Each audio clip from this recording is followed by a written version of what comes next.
नमस्कार। आज हमारे पास गुजरात हाईकोर्ट से जुड़ी एक थोड़ी अजीब सी खबर है। एक अदालती कार्यवाही चल रही थी वीडियो कॉन्फ्रेंसिंग पर और एक साहब टॉयलेट से जुड़ गए। तो आज हम जरा गहराई से देखेंगे कि भाई ये हुआ क्या, कैसे हुआ, कोर्ट ने क्या कहा और ये जो वर्चुअल सुनवाई का चलन बढ़ा है उसके अपने कायदे क्या होने चाहिए। चलिए खोलते हैं इस मामले को। तो हुआ ये कि 20 जून की बात है। गुजरात हाईकोर्ट में जस्टिस निर्जर एस देसाई की बेंच थी। वर्चुअल सुनवाई चल रही थी। तभी एक व्यक्ति स्क्रीन पर नाम आ रहा था समद बैटरी। लॉगिन हुए। इनका असल नाम बाद में पता चला, समद अब्दुल रहमान शाह। पहले तो बस चेहरा दिखा, क्लोजअप जैसा। फिर उन्होंने शायद फोन या कैमरा थोड़ा पीछे किया और साफ दिखा कि वो टॉयलेट सीट पर बैठे हैं। हाँ, और सिर्फ बैठे ही नहीं, वीडियो में ये भी दिखा कि वो खुद को साफ कर रहे हैं और फिर वॉशरूम से बाहर जा रहे हैं। अरे बाप रे, ये तो मतलब अविश्वसनीय सा लगता है। बिल्कुल। और मजे की बात ये कि ये जो सज्जन थे समद शाह, ये एक एफआईआर रद्द करवाने वाले केस में प्रतिवादी थे। अच्छा और असल में वो मूल शिकायतकर्ता भी थे उसी केस के। अच्छा।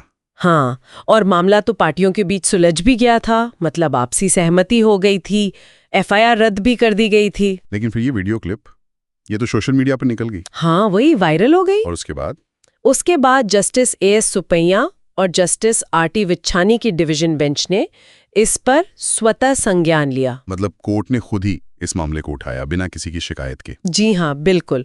कोर्ट ने कहा कि ये व्यवहार अदालत की अवमानना है, कंटेम्प्ट ऑफ कोर्ट, और उन पर 1 लाख रुपए का जुर्माना लगा दिया है। 1 लाख काफी भारी जुर्माना है। हाँ, और बात यहीं खत्म नहीं हुई।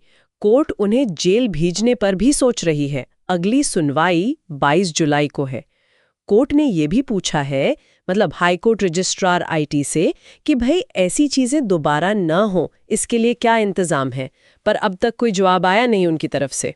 ये भी एक मुद्दा है। हाँ, ये सोचने वाली बात है। और जैसा कि हम अक्सर देखते हैं, ये शायद अकेला ऐसा मामला नहीं होगा, है ना, वर्चुअल कोर्ट में ऐसी अजीब हरकतें। नहीं, बिल्कुल नहीं। पहले भी हुए हैं। इसी गुजरात हाई कोर्ट में याद होगा, एक साहब वर्चुअल सुनवाई में सिगरेट पी रहे थे। ओ हाँ, याद आया। उन पर भी 50,000 का जुर्माना लगा था। 50,000? जी। और दिल्ली की भी एक अदालत ने ऐसे ही एक केस में किसी को तलब किया था जो ऑनलाइन सुनवाई में धूम्रपान कर रहे थे। तो ये एक पैटर्न सा बन रहा है। और सोशल मीडिया पर क्या रिएक्शन था इस ताजा घटना पर? जाहिर है बातें तो हुई होंगी।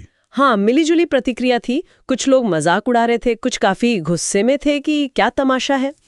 एक यूजर ने तो ये भी लिखा कि भाई वर्चुअल सुनवाई में सिर्फ वकीलों को आने दो, और अगर क्लाइंट को जुड़ना है तो वकील के ऑफिस से जुड़े, अपने घर से नहीं। ये भी एक नजरिया। और अदालतें भी तो यही कह रही हैं बार बार कि वर्चुअल हो या फिजिकल, कोर्ट की कार्यवाही की एक गरिमा होती है, उसे गंभीरता से लेना होगा, उसी अदब कायदे के साथ जैसे आप कोर्ट रूम में होते हैं। सही कहा। ये कोई कैजुअल वीडियो कॉल नहीं हो। बिल्कुल। ये जो औपचारिकताएं हैं, ये सिर्फ दिखावा नहीं है, ये न्याय प्रक्रिया के सम्मान और उसकी गंभीरता को बनाए रखने के लिए जरूरी है। तो कुल मिलाकर स्थिति ये है कि एक तरफ टेक्नोलॉजी ने अदालतों को लोगों के घरों तक पहुंचा दिया, लेकिन दूसरी तरफ इस तरह की घटनाएं कोर्ट के डेकोरम, उसके शिष्टाचार पर सवाल खड़े कर रही हैं। हाँ, और ये एक बड़ा सवाल खड़ा करता है, जैसे जैसे हमारा जस्टिस सिस्टम टेक्नोलॉजी को अपना रहा है, वो अदालती कार्यवाही की जो गरिमा है, जो गंभीरता है, उसे कैसे बनाए रखेगा, खासकर तब जब सुनवाई लोगों के निजी स्पेस में हो रही है। बिल्कुल।